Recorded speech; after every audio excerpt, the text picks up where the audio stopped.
Choosing the songs wasn't that difficult, really. I knew all these songs so well. It was the ones I left out was more difficult than the ones to choose, really. I could do another album, another 10 of Kings and another 10 of Jess. These are the ones that are closest to me, and even if some of them have been done before, I don't really care, because they're the ones I love and the ones I learned to play with, really, when I was a kid. So it was fairly easy to choose, yeah. Well, I'm ready, ready as a man can be. I met the great B.B. King in 1978, and we spent 3 days on the road together. I was doing an interview with him, and he was amazing, and we kept in touch right up until we lost him. The last time I saw him, in fact, was on the B.B. King Gary Moore tour, so that was I look back with that with a certain amount of poignancy. Last time I saw them both, really, so especially playing live. I met Freddie King by accident when he was touring in the late 60s. I went to see Freddie King with Chicken Shack, and I got there early, and there was a guy with his head in a transit, and I was looking for the stage door kind of thing, and it was Freddie King fixing the transit van. He had his head in the engine, and I couldn't talk to him. I was so gobsmacked, and but I did say a few pathetic words probably to him. I saw him loads of times after that, but I never got that close to him. But I did see him many times play live. I saw Albert King live. Never met him. So 2 out of 3. Well, that's not too bad for Kings. The other guys, not really, because they all were a little bit more older, and I never got the chance to go and see them in person so much. I did see John Lee Hooker once, and I saw Muddy Waters once when I was not very old, 17 or 18 probably, and unforgettable, irreplaceable. You can't judge a daughter by looking at her mother. You can't judge a book by looking at the cover.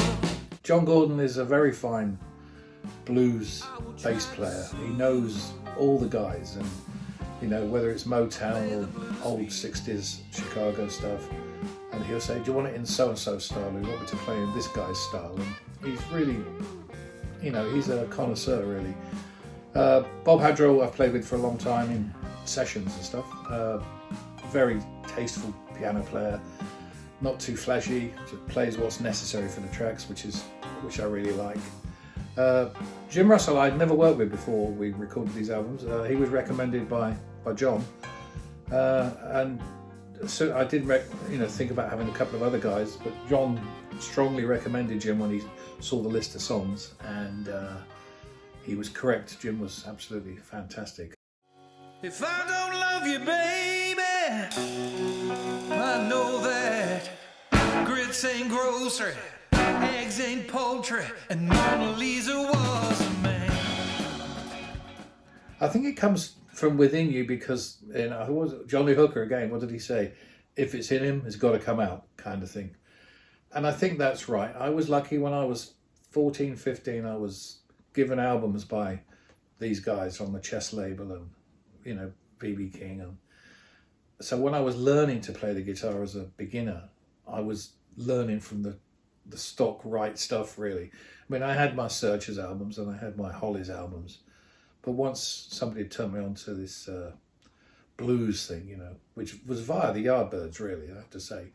It was a whole British thing that, and B.B. King said to me once, he said, well, without those British guys, the blues would have been gone a long time ago, which I found very profound coming from him. But he believes that, you know, Eric Clapton, Peter Green, Jeff Beck, he mentioned by name. And he said a lovely thing. He said, some people can, white guys can play the blues, but not that many can feel it. And he put those guys into a category, and they added me on the end of it as well, which was, and continues to be a delight. And, you know, I hope he got the check. But I think it comes from within. You've either, it's like a vibrato playing the guitar, you know, you can't really teach it. You either have it or you don't. Everybody has their own version of it. But the ones that have it a certain way, when they watch people who don't quite have it, they know the difference, but are usually polite enough not to say anything.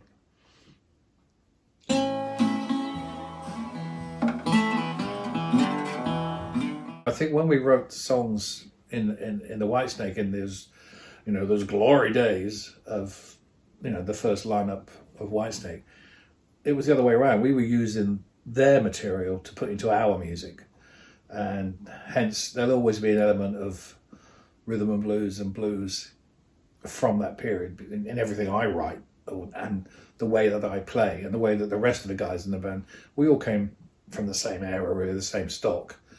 And it was easy to play that stuff and say to John Law, well, what about this? And he would go, well, what about this? And that was usually a success, should we say. Same with when Ian Pace came in, he loved playing that stuff. I mean, give him a Buddy Rich album and he's really happy, that we weren't doing that, but he felt playing. He hadn't really played that much kind of rock blues stuff, really. Purple was more rock stuff. And he just loved it, and it was great to be able to write with people like that, knowing they're going to be the musicians who are playing the material. It was, a no-brainer, really. That Ian Pace is going to be playing drums on this, and John Law's playing keyboards, and no matter how good the backing track was, you knew that Coverdale would come in and top it, basically. That's what he told me to say, anyway. Are you kidding, David? There you go.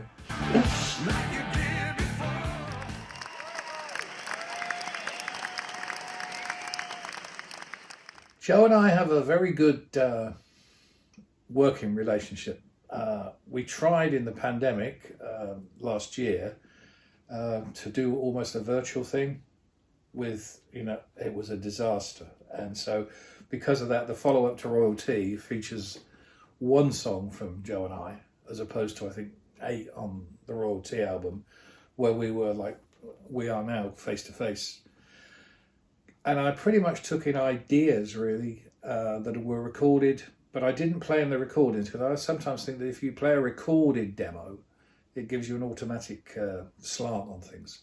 Whereas I would play him a sequence of chords and say, well, that's kind of a nice minor bluesy thing, but I've used this chord instead of that. And he would go, well, we don't, Americans, you guys write differently. And that was the great connection, I think. And hence we came out with, I think, 7 or 8 really great songs. And of course, his band are just wonderful. To think they've got Reese Winans playing my music, all over the world and playing on an album, just still convince myself. All of them, all those guys are such great players. But writing with Joe is, we'll do it again, but we have to do it face to face, really. 2 Les Pauls and a couple of Marshall amps cranked up in a room, and we can make a lot of noise and come out with some good songs again. I hope so, anyway.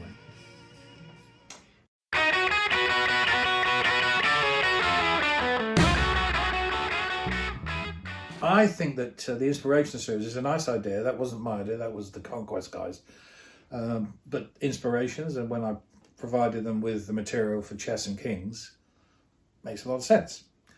If it inspires people who play instruments or sing to want to discover Freddie King or Albert King or Muddy Waters, I'm trying to think of people a little bit more obscure, Jimmy Rogers, for instance, because they'll find out that Jimmy Rogers is an unknown quantity who's written many, many songs they will know over the years, or they've learned them from Gary Moore, or they've learned them from Walter Trout, or they've learned them from Joe Bonamassa, or from me. And then you go, hang on, you've got to go back a little bit further, which is what I was able to do when I was 15 and 16. By the guy saying, well, I started to look at those little brackets where it had names underneath the songs, and I asked, well, what does that mean? They said, well, that's the guy who wrote the song.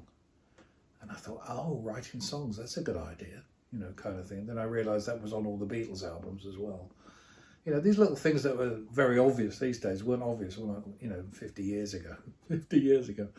But I think if I can inspire one guitar player in one country in the world, every country in the world, to pick up the guitar and say, I like to play that kind of thing, then I'm putting back in what I've been taking out for 50 years, basically.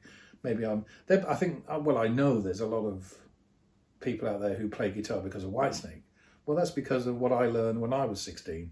So if I'm passing the torch, I think that's a phrase people use. It's really good. The important thing to me, as I will always say to people, is be yourself and Express yourself the best way. It's no good trying to emulate these kinds. You know, I spent years trying to be Rory Gallagher. Take it from me, you can't do it. Gary Moore paid me a great compliment when Reddy and William came out. He heard Reddy and William on the radio driving back from a gig, and he heard the guitar solo, and he said to me, "Oh, I knew it was Whitesnake from the solo." He said, "Because I knew you were playing." And I said to him, "Thank you very much." He said, "For what?" He didn't mean to, I don't think he meant to pay me that great, but I took it as a great compliment, you know. And I think that's important, you know, with people like Joe Bonamassa. I mean, you know it's him. It could be other people, but then you think, hang on, there's something there. No, he doesn't do that. You know, there'll be a bit of Eric Johnson in there, there'll be a bit of B.B. King, there'll be a bit of everybody, but a lot of what comes out, hopefully, is Joe Bonamassa, I think. Well, not hopefully, that's what comes out, to me anyway. And when we were writing, going back to your previous question, that was what I was conscious of as well. He asked me if I wanted to play on the album, and I said, no, I don't think so. Don't think you really need me on the album. So I did sing on it a bit, but there you go.